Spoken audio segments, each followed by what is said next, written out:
ดงมักไผ่บ่ลืมไหลบ้านเกิดของเฮาคิดถึงทุกแลงค่ำเช้าบ้านเกิดของเฮาตั้งแต่จากมายังบ่ลืมลงยังพะวงคิดถึงบ้านนาเมื่อก่อนเฮาเคยหาปลาอยู่บ้านนายังจำได้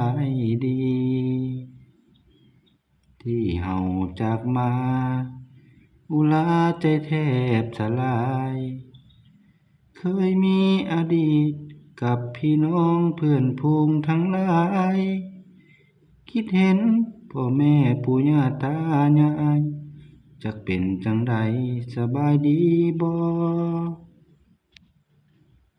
เก็บเงินได้พอ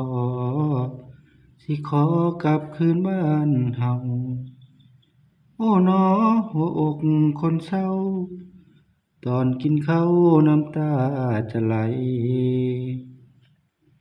คิดเห็นอดีตแต่ยังน้อยเมื่อเขายังวัยเฮานี้สุดแสนเสียใจจักเป็นจังใดอยากเมื่อบ้านเฮา